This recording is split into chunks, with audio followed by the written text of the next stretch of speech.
오늘은 이제 외적인 수단에 대해서 저희들이 공부를 합니다. 지난번에 공부하신 내용을 한번 기억해 보실까요? 우리가 죄로 인하여 마땅히 하나님 앞에서 하나님의 진노와 저주로 말미암아 죽을 수밖에 없는 죄인이다라는 것을 우리가 공부를 했습니다.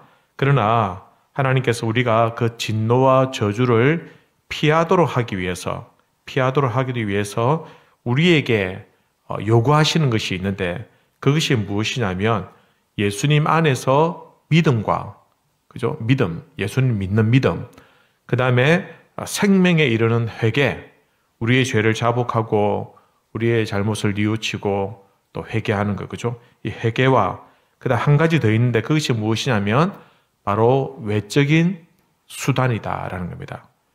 우리에게 구원을 베풀어 주시는, 우리를 구속하신 그 예수님의 그 은혜를 우리에게 효과 있게 나타나도록, 그죠?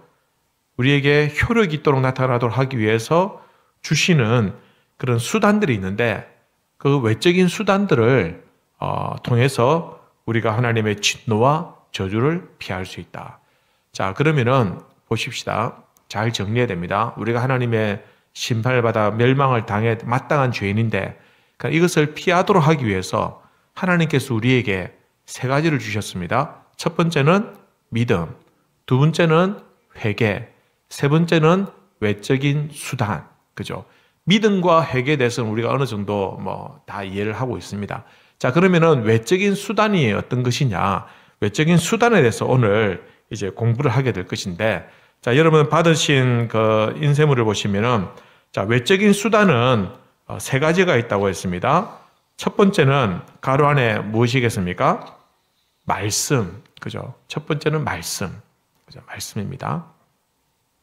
두 번째는 무엇이겠습니까? 두 번째는 성례, 그죠? 성례, 그죠? 세 번째는 이제 기도가 되는 겁니다. 자, 말씀과 성례, 그 다음에 기도, 이 세 가지가 외적인 수단이다. 우리가 하나님의 진노를 피하고 우리가 구원을 얻도록 도와줄 수 있는, 그죠? 하나님의 말씀, 그 다음에 성례, 거룩한 예시, 그 다음에 기도. 자, 기도는 어떤 기도입니까? 예수님께서 우리에게 가르쳐 주신 그 주기도를 말하는 것이고, 그죠? 그 다음에 말씀은 당연히 하늘 말씀이고, 그 다음에 성례는 오늘 이제 공부를 해서 배우도록 하겠습니다. 자, 그러면은 89문. 자, 말씀에 대해서 먼저 공부를 합니다. 자, 말씀이 우리에게 외적인 수단이라고 했는데, 그럼 이 말씀이 어떻게 우리에게 구원에 효력이 있도록 외적인 수단이 될 수 있습니까? 라는 질문입니다. 답을 같이 한번 읽겠습니다. 시작. 성령께서는 말씀을 읽는 것, 특히 설교를 효력 있는 수단으로 삼아 죄인을 깨닫게 하고 회개하게 하시며 믿음으로 말미암아 거룩함과 평안함을 더하사 구원에 이르게 하십니다. 자, 여러분 이 말을 잘 보시면 굉장히 참 잘 정리가 된 말입니다.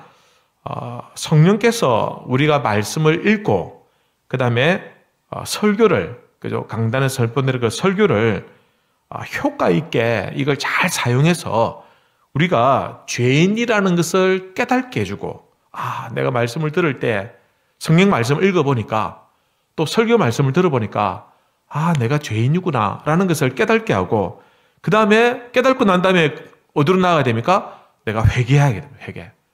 하나님 나를 용서해 주십시오 라고 회개하고, 그 다음에 믿음으로 우리가 거룩함에 이르고 평안함에 이룰 수 있도록 그런 구원에 이르게 해준다라는 것입니다. 무엇이요? 말씀이. 근데 중요한 거는 여러분 우리가 생각해보세요. 이 성경 말씀, 도대체 말씀이 도대체 어느 정도길래 우리를 뉘우치고 회개하게도 만들고, 그죠? 우리에게 참 이 성경의 이 어려운 내용들, 이해하기 힘든 내용들, 그죠? 이것들을 어떻게 우리가 믿도록 해주느냐, 그죠? 여러분, 우리가 국사도 잘 모를 때가 많은데 이스라엘 역사들을 우리가 왜 공부해야 되며 왜 그걸 우리가 이해를 해야 되냐? 그리고 초대교회, 그죠? 세계 역사에도 잘 나타나지 않는 그런 초대교회에 대한 이야기들을 어떻게 보면은 참 이런 신기한 어떤 기적 같은 이야기들, 그죠? 이런 것들을 참 믿기가 쉽지 않은데 어떻게 성경에 있는 이 이야기들을 우리가 성경을 읽는데 이게 믿어지고 또 성경을 읽고 난 다음에 우리 마음에 감동이 막 일어나서 이 말씀대로 우리가 회개를 하게 되고 깨닫게 되고 내가 바르게 살려고 하는 어떻게 이런 일들이 일어날 수 있느냐라는 겁니다. 그러니까 문자로 기록된 책인데 어떻게 보면 그죠? 어떻게 보면은 인류 역사에 위대한 책들이 굉장히 많이 있습니다. 훌륭한 책들, 뛰어난 책들이 굉장히 많은데 그런 책들보다 어떻게 성경이 그렇게 할 수 있냐라는 겁니다. 성경이 어떻게 그럴 수 있냐? 성경이 하나님의 말씀이라는 건 내가 안 알겠는데 어떻게 하나님의 말씀이라는 성경을 읽었다고 해서 내가 회개하게 되고 깨닫게 되고 내 인생이 송두리째 말씀으로 변화될 수 있냐? 그죠? 이것을 어떻게 가능하겠냐라는 것이 중요합니다. 이것을 어떻게 해서 가능하게 해주냐? 여러분 답에 보면 제일 처음에 어떻게 시작합니까? 89문의 답에 누가? 성령께서. 이게 중요합니다. 이 일을 하도록 하는 것은 누가 한다고요? 성령께서 하신다. 여러분 성경을 안 믿으면서 성경을 잘 아는 사람들이 많습니다. 성경을 연구하는 사람들이 많아요. 성경을 우리 믿는 사람들보다 더 많이 읽고 더 깊이 연구하는 사람들이 있어요. 일부 목사보다 더 성경을 어떤 성경의 배경들, 역사들 이런 것들을 공부하는 사람들이 있다니까요. 그런데 그 사람들이 성경을 그렇게 잘 아는데도 불구하고 그들이 회개하느냐? 회개 안 합니다. 성경 박사인데 신학 박사인데 안 믿는 신학 박사가 있어요. 신기하죠? 안 믿는 신학 박사가 많아요. 학적으로 연구하는 것이죠. 그럼 그 사람들은 왜 그런 마음이 안 일어나고 왜 어떻게 보면 내가 참 가방끈이 좀 짧고 저 성경을 그렇게 읽어도 잘 모르겠고 이게 무슨 말인지 잘 모르겠다 이런 내용들도 많은데 그럼 왜 우리에게는 내가 말씀을 읽고 회개가 되고 눈물이 나고 어떻게 이렇게 될 수 있냐? 이게 가능한 이유가 무엇이냐면 누가 역사하신다? 성령이 역사하기 때문에. 성령이 역사. 하나님의 말씀이기 때문에 성령이 역사하는 겁니다. 다른 좋은 책들 읽는다고 성령 역사하시는 것이 아니라는 겁니다. 다른 뛰어난 그런 어떤 책들이 많지만 내가 그 책을 읽는다고 성령이 역사해가지고 그렇게 하는 것이 아니라 하나님의 말씀이기 때문에 그죠? 성령께서 역사하시고 성령께서 역사하시기 때문에 성경을 읽어도 성경에 박식해도 누군가는 회개할 마음이 일어나지 않지만 그러니까 나에게 그런 마음을 주시는 것이 바로 성령님이 나에게 역사하기 때문에 이런 일들이 가능하다라는 것입니다. 그래서 어떤 사람에게는 성경이 효력이 있는 그죠? 외적인 수단이 되고 어떤 사람에게는 아무런 효력도 없는 그런 어떤 그냥 책에 불과한 이유가 무엇이냐? 성령께서 일하시기 때문이다라는 겁니다. 그래서 우리가 성경을 읽을 때에 여러분 그냥 읽으면은 별 효과가 없어요. 그래서 우리가 성경 읽을 때마다 누가 역사해 달라고? 성령께서 역사해 달라고 기도해야 됩니다. 기도해. 그래서 성경 읽을 때 잠시라도 좋으니까 기도하고 하나님 내가 말씀을 읽겠습니다. 참 이 능력의 말씀을 읽을 때 내가 잘 깨닫게 해주시고 또 말씀이 나를 유익하게 해달라고 또 말씀의 역사가 나타나게 해달라고 그렇게 기도하고 성경을 읽으셔야 된다라는 겁니다. 그러니까 성경을 많이 읽고 성경을 많이 알아도 성령이 역사하지 않으면 성경 많이 읽어도 아무 짝에도 쓸모없다라는 것입니다. 자, 90문 넘어갑니다. 제가 질문하면 여러분 답하십시오. 말씀을 어떻게 읽고 들어야 구원에 이르는 효력이 되나요? 말씀이 구원의 효력이 되게 하려면 부지런함과 마음의 준비와 기도로 임해야 하며 믿음과 사랑으로 말씀을 받아들여 우리 마음에 간직하고 우리 생활에 실천해야 합니다. 여러분, 구신문은 하나님 말씀에 대한 우리의 태도에 대해서 가르쳐주고 있습니다. 성경 하나님의 말씀이죠. 그러니까 이 말씀이 천지 만물을 창조하시고 지금도 역사를 주관하시고 운행하시는 그 능력의 하나님께서 우리 인생에게 주신 말씀이기 때문에 이 말씀에 대한 태도를 어떻게 해야 되냐? 여러분, 말씀이 내가 읽었을 때 우리 구원에 효력 있는 외적인 수단의 태도를 하기 위해서는 첫 번째는 어떻게 하라고요? 어떤 마음으로? 부지런함으로. 그래서 말씀을 읽을 때 부지런하게 열심히 읽으라는 것입니다. 그죠? 두 번째는 무엇의 준비? 마음의 준비. 세 번째는 무엇 해야 된다고? 기도해야 된다. 그죠? 기도해야 된다. 그리고 말씀을 읽으면은 이 말씀이 하나님의 말씀이라는 것을 우리가 믿음으로 읽어야 됩니다. 믿음으로. 내가 믿음이 없으면 이게 말씀이 내 마음에 들어오지가 않아요. 그냥 튕겨나가요. 튕겨나가. 그래서 내가 믿음으로 말씀을 읽어야 되고, 그 다음에 이 말씀을 내가 사랑하는 마음으로, 하나님을 사랑하는 마음으로 읽어야 됩니다. 우리가 여기 있는 분들은 다 연애 편지 한번 주고받고 하신 분들일 건데, 그죠? 젊은 친구들은 요즘 그렇게 안 하지만, 여러분, 편지를 내가 좋아하는 사람 나에게 편지를 보냈다. 어떤 마음으로 읽습니까? 사랑하는 마음으로 읽지 않습니까? 그죠? 그런 마음을, 공문서 같지 안 읽죠? 사랑하는 마음을 읽게 되는 겁니다. 한 번 읽고, 또 읽고, 또 읽고, 왜 이 단어를 여기다 썼을까? 이게 도대체 무슨 뜻일까? 어떤 마음으로 쓸까?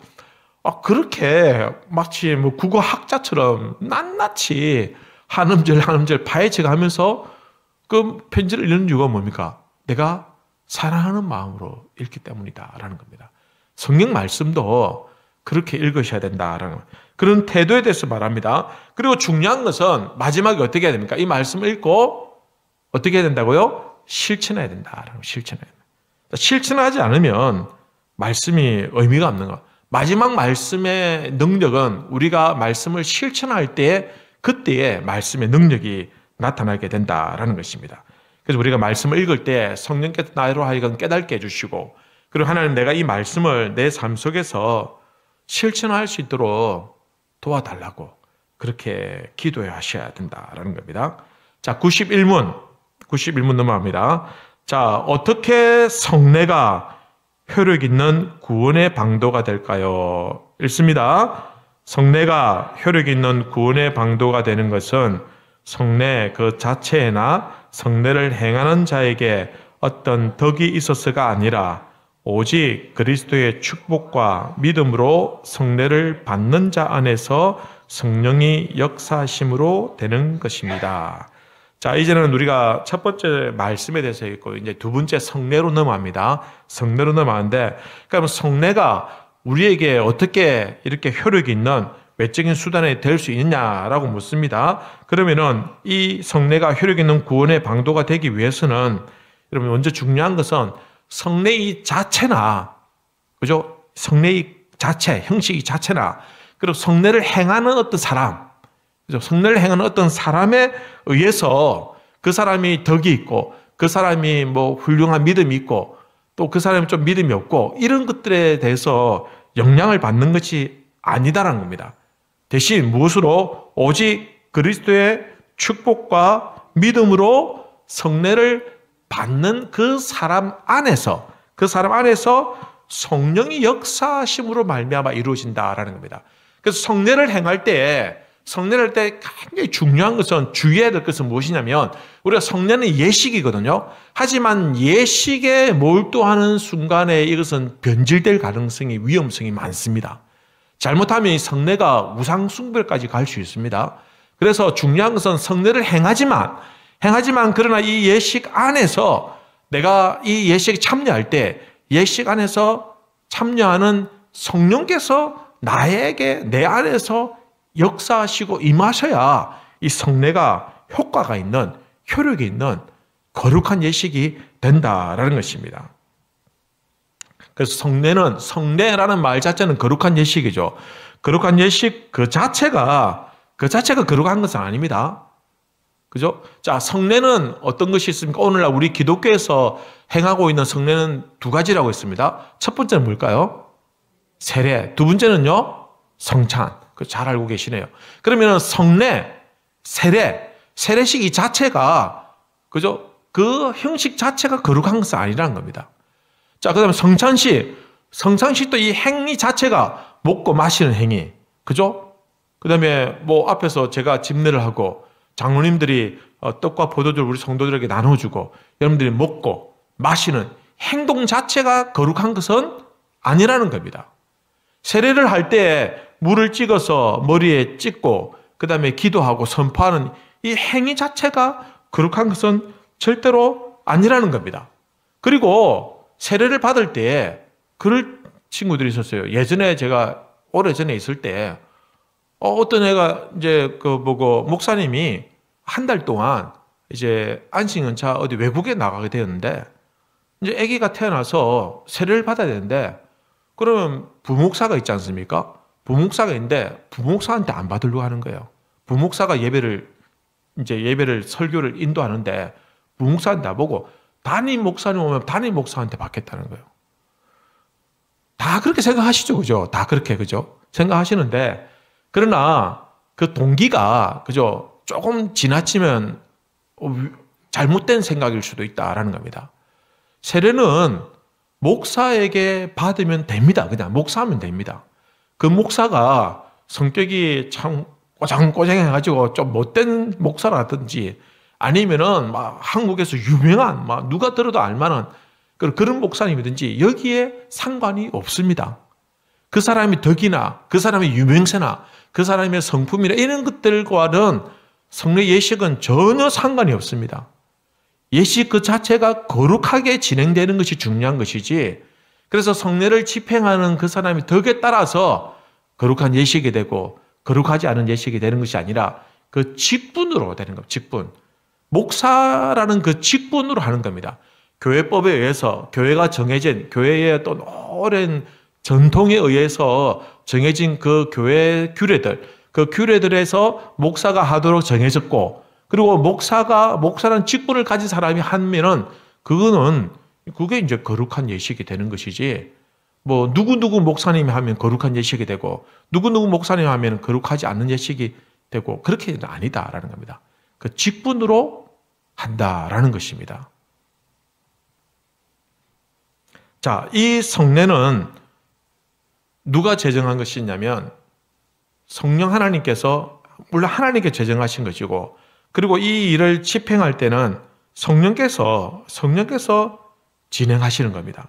그래서 예식의 중요한 것은 하나님께서 이 예식에 임재하시고 하나님께서 이 예식을 주도하시냐라는 것이 굉장히 중요합니다. 만약에 하나님은 홀랑 빼먹고 인간들끼리 저거들끼리 뭐 세례식을 하고 성찬식을 하고 이렇게 되면은 그 행위 자체는 아무것도 아닌데 거기다가 사람들이 거룩한 어떤 의미를 두면은 그 예식 자체가 우상숭배가 된다라는 것입니다. 여러분, 왜 성례가 되냐면은 하나님께서 만드신 예식이기 때문에 성례입니다. 하나님께서 만드신 예식이기 때문에. 그래서 인간이 만든 예식은 절대로 거룩한 예식이 될 수가 없다라는 것입니다. 그래서 여러분 한번 보십시다. 성탄절은 누가 만들었습니까? 성탄절. 사람이 만든 겁니다. 교회 전통이 만들어낸 겁니다. 그죠? 부활절도 교회 전통이 만들어낸 겁니다. 그래서 부활절이나 성탄절은 거룩한 예식이 아닙니다. 절대로.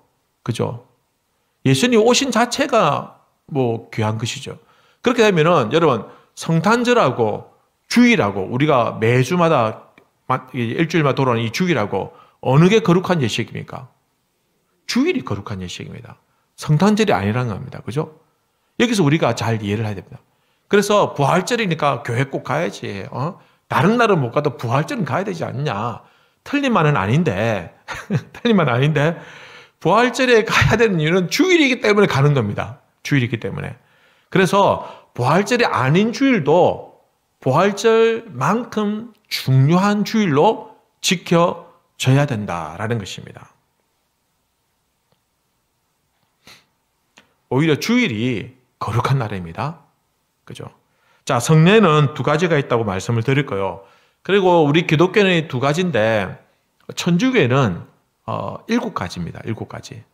7가지인데 아마 여러분들 뭐 받으신 인쇄물이 그렇게 되어 있을 겁니다. 자, 성세성사라는 게 있습니다. 성세성사는 우리식으로 하면 그 세례식을 말하는 거다. 우리식으로 하면 세례. 그래서 좀 천주교에서는 영세라고 합니다. 영세. 그죠? 영세. 자, 그 다음에 견진성사라는 게 있습니다. 견진성사는 뭐냐면은 성령을 받는 것을 말합니다. 성령 받는 거. 성령 받는 것을 말합니다. 성령 강림절 있지 않습니까? 그런 식으로 성령을 내가 받았다. 이것을 견진성사 이렇게 표현합니다. 그 다음에 성체성사는 성체니까 뭡니까? 우리하고는 똑같은 게 뭡니까? 성찬식. 그죠? 성찬식입니다. 그 다음에 신품성사라는 게 있습니다. 신품. 신품은 뭡니까? 이 직분을 받는 겁니다. 예를 들면은 교회의 사제, 그죠? 교회 사제로 이제 직분을 받고 품을 받고, 그죠? 그 다음에 그 직을 봉사할 수 있는 일을 하도록 하는 것이 바로 신품성사. 그러니까 천주교에서 그 사제들이 우리식으로 하면 목사 임직식 같은, 그죠? 그런 걸 하는 겁니다. 그 다음에 혼인성사는 뭐겠습니까? 결혼식, 그죠? 결혼식은 교회 중요한 어떤 예식인 건 맞지만 그러나 성례는 아니다라는 겁니다. 성례는 될 수가 없습니다. 만약에 성례라고 하면은 성례를 하는다 아들이 뭐 나와가지고 장난치듯이 막 춤추고 막 이렇게 하는 게 그게 가당키나 하겠습니까? 그죠? 성례라고 하면 그렇게 할 수 없는 겁니다. 그죠? 자, 그 다음에 고백성사는 뭡니까? 고해하는 겁니다. 고해하는 거. 그죠? 그 다음에 병자성사는 뭐냐? 병자들에게, 그죠? 찾아가서 위로하고 격려하는, 그죠? 미사. 이것이 바로, 병자성사입니다. 자, 이 중에서, 이 7가지 중에서 우리는 세례와 그 다음에 성찬 이 2가지만 성례라고 하고, 다른 이 천주교에서는 7가지 다 성례라고 이렇게 하고 있는데, 우리가 이렇게 하는 이유가 무엇이냐면, 하나님께서 만드신 예식은 거룩한 예식으로 하자. 그러나 우리 인간의 어떤 결정들, 그리고 교회의 역사를 통해서 만들어지는 그것은 중요한 예식일 수는 있지만, 그러나 성례라고 할 수는 없지 않겠느냐라고 이렇게 구분을 했다라는 것입니다. 자, 그러면은 92문 넘어갑니다. 성례란 무엇입니까? 성례는 그리스도께서 제정하신 거룩한 예식인데 그리스도와 새 언약의 유익들이 지각할 수 있는 표식들에 의해서 다시 나타나고 인쳐지고 적용되는 것입니다.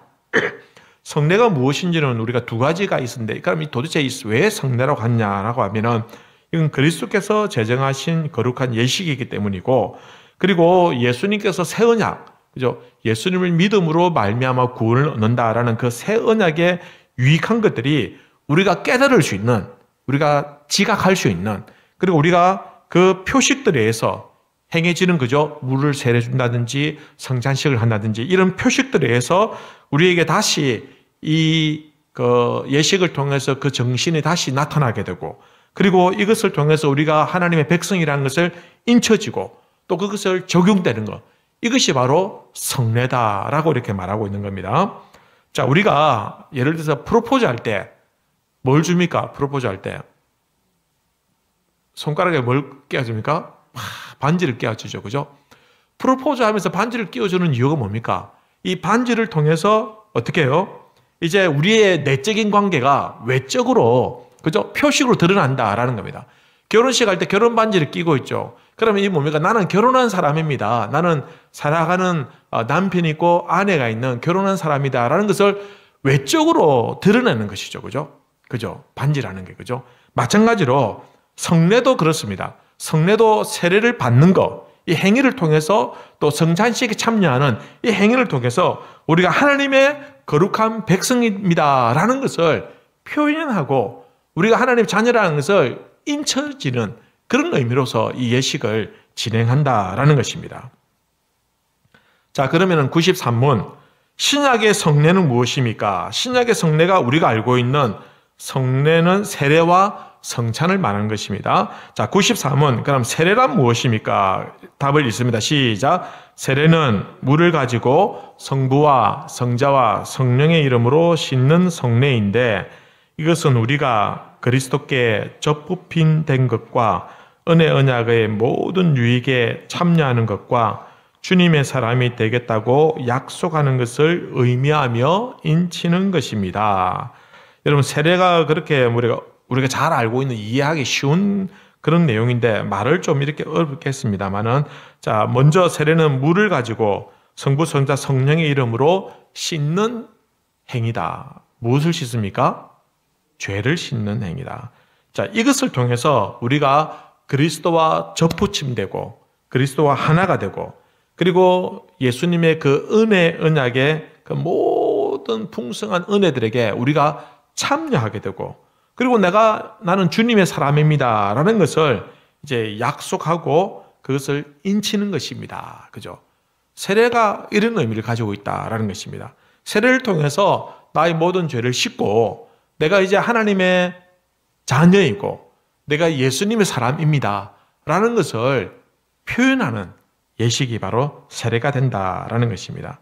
여러분, 구약에는 하나님의 은혜의 언약 아래 있는 자들에게 무엇을 행했습니까? 할례를 행했습니다. 그죠? 구약 시대에는 그죠? 할례를 행했습니다. 할례를 행함으로 뭐 하는 겁니까? 할례를 행함으로 이 사람은 하나님의 언약의 백성입니다 라고 하는 겁니다. 그죠? 할례를 행함으로. 그럼 신약 시대에는 이제는 할례를 행하진 않지만 그러나 세례를 통해서, 그죠? 그리고 성찬식을 통해서 이 사람은 하나님의 언약의 백성입니다 라는 것을 표식한다라는 것입니다. 자, 인친다라는 말은 뭐예요? 인친다는 말은 도장을 찍는 겁니다. 예를 들면 우리 그 소시장에 가보면 있지 않습니까? 이 소가 몇백 마리가 오는 거예요. 그럼 이놈의 소가 누구 소인지 알 수가 없어요. 소 도둑놈들도 많대요. 그래서 이 소는 내 소다, 이 소는 김씨 소다라고 할 때 이놈은 소의 도장에 엉덩이라든지 아니면 발에다가 도장을 찍습니다. 도장 이 인두를 찢어 가지고 도장을 찍어 가지고 이거는 누구의 소다라고 인을 치는 겁니다. 확실한 그 사람의 소유라는 것을 나타내는 겁니다. 그죠? 이게 옛날에 노예 시장에서도 이랬었어요. 노예가 우리 가문의 노예라는 것을 너는 이제 평생 우리 가문의 노예로서 평생 너 죽을 때까지 너의 자손들도 우리 가문의 노예로 살아야 된다 하면서 인을 쳤어요. 인을 치가지고 그 표식을 보면은 이 사람은 어느 가문의 노예구나 라고 이렇게 인을 쳤다라는 것입니다. 그러나 우리는 이제 영적으로 인을 친다는 겁니다. 영적으로 인을 치면 우리가 거룩한 하나님의 백성의 자녀다라는 것입니다. 자, 95문 넘어갈까요? 95문, 세례는 어떤 사람에게 베푸는 것입니까? 세례는 교회 밖에 있는 자들에게 베풀지 않으며 그들이 그리스도를 믿고 그에게 순종하겠다는 고백을 할 때 비로소 베풀게 되며 입교한 자의 자녀들에게도 베풀게 되어 있습니다. 자, 세례를 받는 가장 중요한 조건은 신앙 고백입니다. 성경을 많이 아느냐 이게 중요한 것이 아니라 신앙 고백이 있으면 진짜 중요한.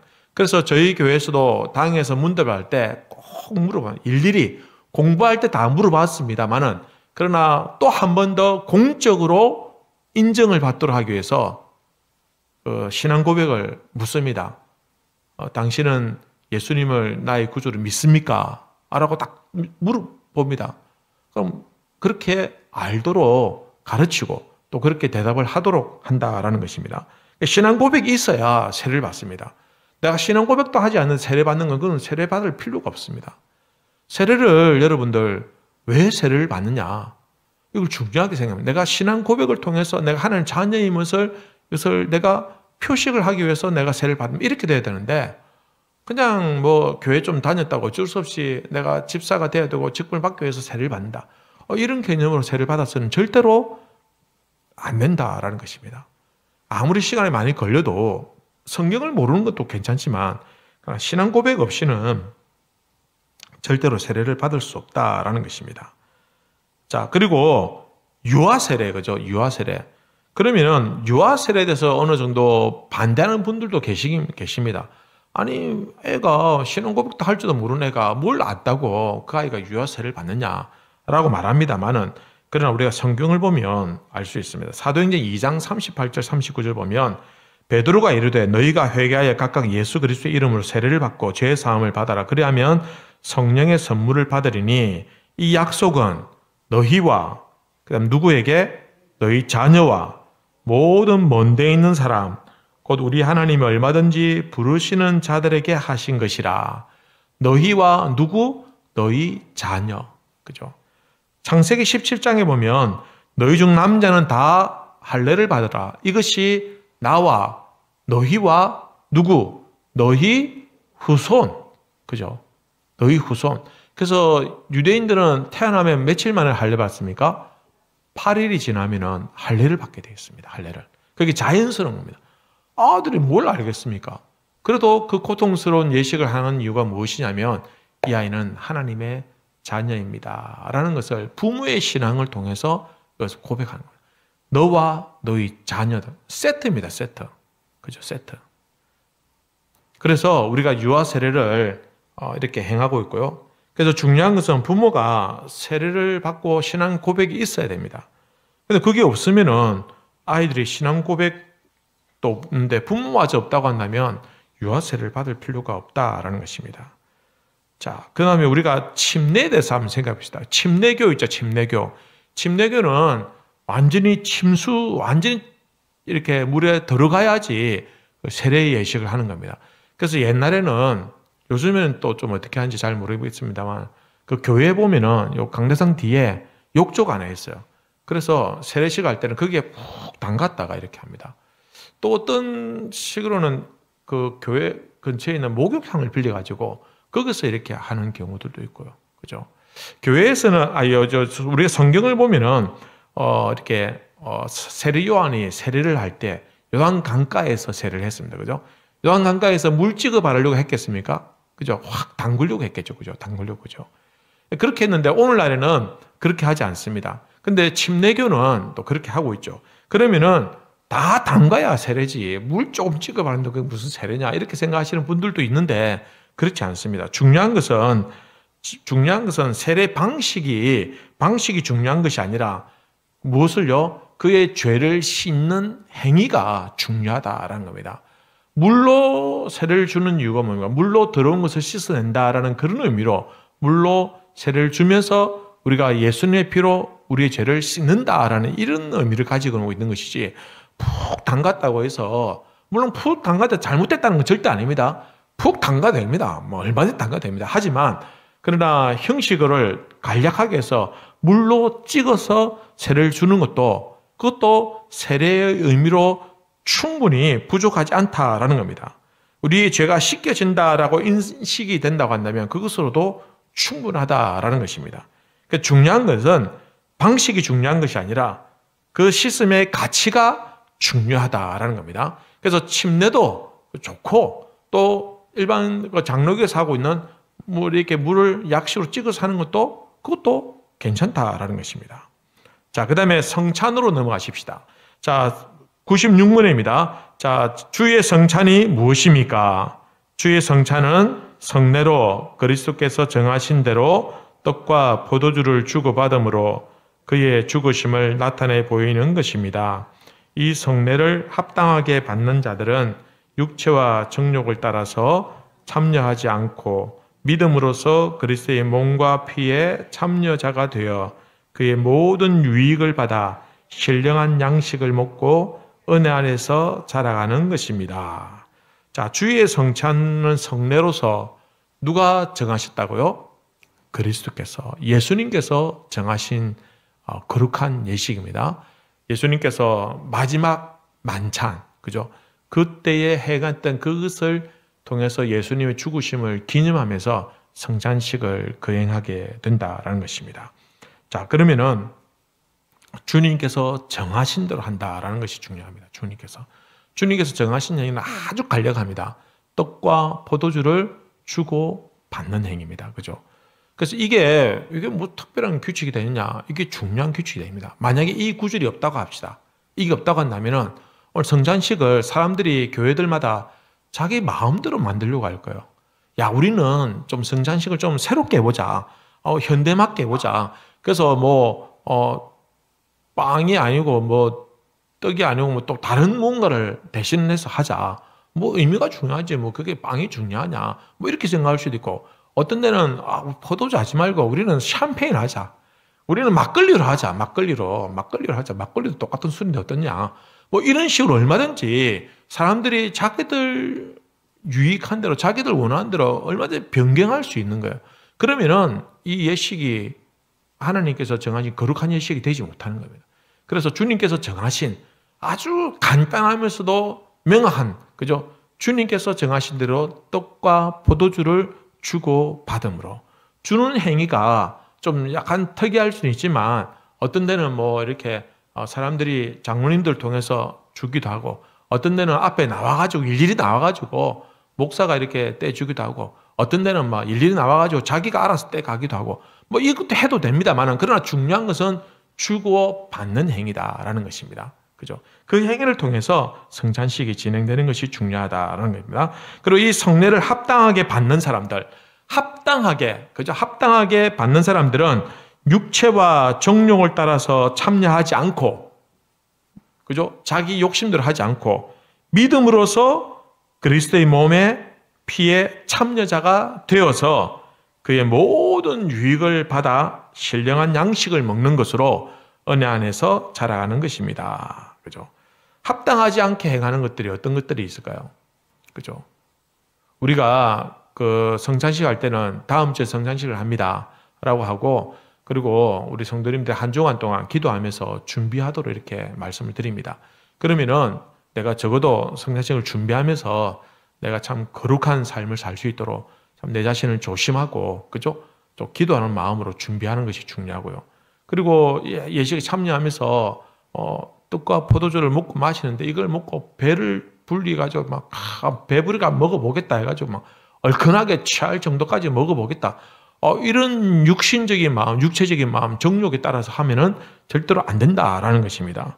그리고 이 일에 참여함으로 말미암아 이 성찬식을 통해서 하나님께서 나에게 부어주시는 그 은혜들, 이 은혜들을 내가 받고 누리고 또 내가 믿음 안에서 내가 성장하고 내가 나아가는 것, 이것이 성찬식의 중요한 의미가 된다라는 겁니다.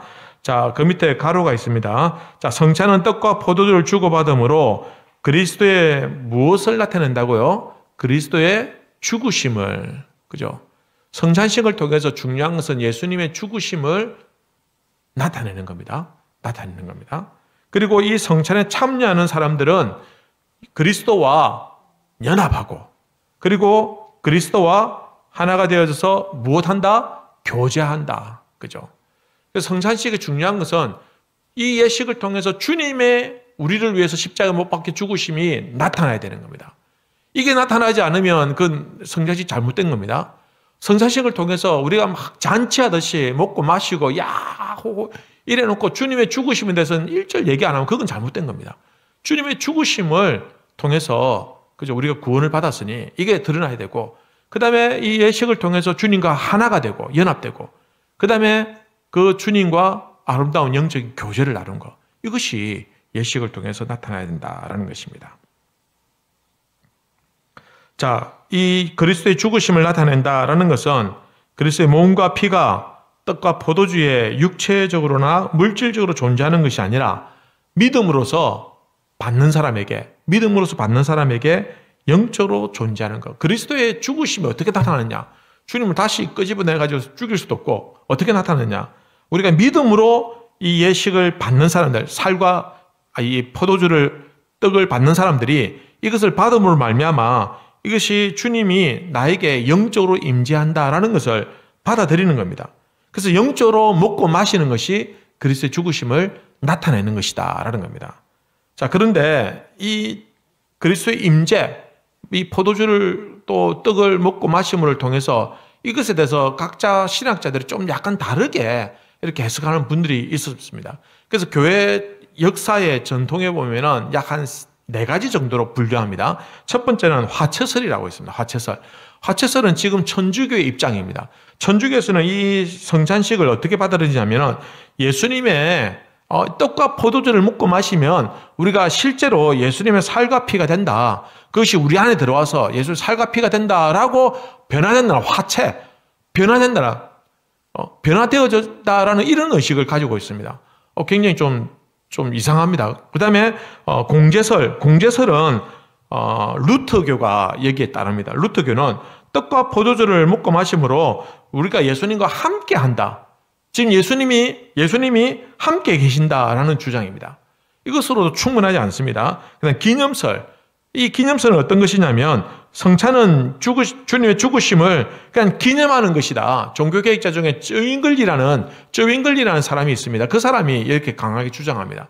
자, 그럼 오늘날 우리가 보통 개혁주의 신학 아래에 있는 우리 기독교 켈빈주의를 따르는 기독교는 어떤 것을 따르냐면 영적 임재설을 주장합니다. 영적 임재설은 말 그대로 이 성찬식을 통해서 거행할 때 그리스도께서 우리에게 임재하시는데 그냥 눈에 보이듯이 가시적으로 임재하는 것이 아니라 영적으로 임재한다. 그래서 성찬은 단순히 주님의 죽으심을 기념하는 것에서 더 나아가서 우리에게 실제로 영적으로 유익을 주는 그 은혜의 수단으로서 받아들이고, 그리고 그리스도께서 정하신 이 거룩한 예식을 통해서 우리 주님과 하나가 되고 또 그분과 교제를 한다. 이렇게 받아들이는 것이 영적 임재설이 된다라는 겁니다. 그래서 화처설이나 공제설이나 기념설은 우리하고 맞지 않습니다. 우리는 영적 임재설 이렇게 하는 겁니다. 한번 따라해 볼까요? 영적 임재설. 잘 기억하시기 바랍니다. 자, 마지막으로 97문입니다. 자, 주의 성찬을 합당하게 받기 위해서 무엇이 요구되나요? 같이 읽습니다. 주의 성찬에 합당하게 참여하려면 반드시 주님의 몸을 분별할 줄 아는 지식과 주님을 양식으로 삼는 믿음과 회개와 사랑과 순종할 새로운 각오가 있는지 스스로 살펴보아야 합니다. 혹 합당하지 않게 참여하여 자신에게 돌아올 심판을 먹고 마실까 하는 우려가 있기 때문입니다. 자, 주의 성찬을 합당하게 받기 위해서 무엇이 요구됐냐? 여러분, 우리가 성찬식 할 때 정말 기도 많이 하고 내가 참 부족하고 내가 연약한 죄인이지만 그러나 주님, 내가 이 예식에 참여함으로 말미암아 주님과 하나가 되게 해주시고 또한 주님의 풍성한 은혜를 누릴 수 있는 그런 귀한 예식이 되게 해달라고 그렇게 기도하셔야 됩니다. 자, 합당하게 참여하려면요, 내가 이 떡과 포도주를 먹는 행위가 무엇을 의미하는지 아셔야 됩니다. 그래서 아이들이 뭣도 모르고 엄마 옆에 앉아 있다가 엄마가 뭐 먹으니까 쥐도 떡 하나 받아 먹고 엄마는 또 아이고 기특하다 잘한다 하면서 먹어도 된다 했었고 이런 일들 옛날에는 있었어요. 그죠? 근데 그 아이가 합당하게 먹는 겁니까? 합당하게 안 먹는 겁니다. 모르고 먹는 거예요. 부모가 옆에서 가르쳐 줘야 되는데, 그죠? 그래서 내가 이것을 분별할 줄 아는 지식이 있어야 됩니다. 그죠? 그 다음에 내가 주님을 이게 먹고 마시는 행위를 통해서 주님을 나의 영의 양시로 삼는 겁니다. 영의 양시로 삼으니까 우리가 믿음과 회개와 사랑과 또 이를 통해서 내가 더욱더 순종할 그런 내 마음의 각오가 있어야 된다라는 겁니다.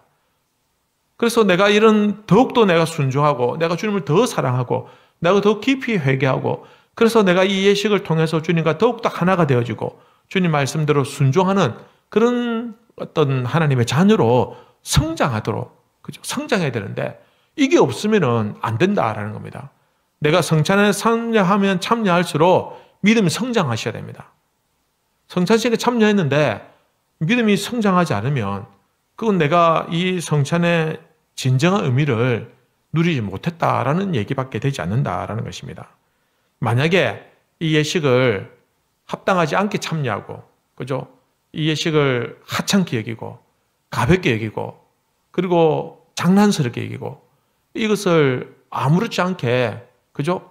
행하는 사람들은 나중에 하나님께서 돌아올 심판을 먹고 마시는 것 같다라고 경고하고 있다라는 것입니다. 자, 고린도전서 11장에 보면 이렇게 기록합니다. 사람이 자기를 살피고 그 후에야 이 떡을 먹고 이 잔을 마실지니, 자기를 살피고, 그죠? 내 자신을 잘 살피고, 그러니까 주의 몸을 분별하지 못하고 먹고 마시는 자는 자기의 죄를 먹고 마시는 것이다. 거룩한 예식이기 때문에, 그죠? 거룩한 예식이기 때문에, 그죠? 그래서 우리가 성찬식을 할 때는 정말 참 거룩한 마음으로 참여할 수 있도록 해야 됩니다. 그래서 이 포도주를 준비하는 분도 참 기도하는 마음으로 준비하고, 또 떡을 준비하는 분도 그냥 막 하는 것이 아니라 참 이 예식을 위해서 참 기도하는 마음으로 준비하고, 또 우리 장로님들은 아침에 예배 드리기 1시간 전에 오셔가지고 직접 포도주를 이렇게 하면서, 그죠? 또 기도하고, 그 다음에 또 예식 딱 시작할 때 또 한번 목사가 집례하면서 또 기도하고, 이렇게 해서 우리 자신을 살피고, 참 내가 참 예식에 참여하기 전에 죄를 안 짓고 오면 좋겠지만, 우리가 죄를 안 지을 수 없는 또 연약한 인간이기 때문에, 그러나 참 내가 회개하는 마음으로, 그죠? 참 겸손한 마음으로 하나님, 내가 이 예식을 참여함으로 주님과 하나가 되게 해주시고, 주님의 거룩한 이 예식을 통해서 내가 이게 하나님 놀라운 은혜를 부어달라고 그렇게 기도하고 예식에 참여하고 분별할 수 있는 그런 지식과 믿음이 필요하다라는 것입니다. 우리 교회에서 이제 성례나 아니면은 성찬식이 이렇게 행해집니다. 여러분, 그럴 때마다 참 이제 이 의미를 우리가 이제 배웠으니까 잘 알고 또 이렇게 참여함으로, 그러면 알면 알수록 더 큰 은혜가 우리에게 주어지는 겁니다. 어떻게 보면 영적으로 주님을 만나는 시간입니다. 너무 귀하고 너무 참 축복된 시간입니다. 우리가 만들어낸 시간이 아니라 주님께서 제정하신, 주님께서 만드신 거룩한 예식이니, 이 예식을 통해서 교회가 아름다운 전통을 계속해서 이어나가고, 그리고 참 좋은 것이니까 자주 하면 좋겠는데, 참 이게 참 자주 하면 참 우리가 죄인이기 때문에 또 이걸 또 가볍게 여겨요. 그죠? 자주 하면 좋은데 자주 하면 또 아무렇지도 않게 여기는 이런 죄성이 있기 때문에 참 어떻게 해야 될지 참 고민도 되지만, 그러나 어쨌든 지금 현재 우리가 예식을 행할 때마다 경건한 마음으로, 거룩한 마음으로 참여하고 또 그렇게 놀라운 은혜를 받는 우리 성도님들 되시기를 우리 주님의 이름으로 기원합니다.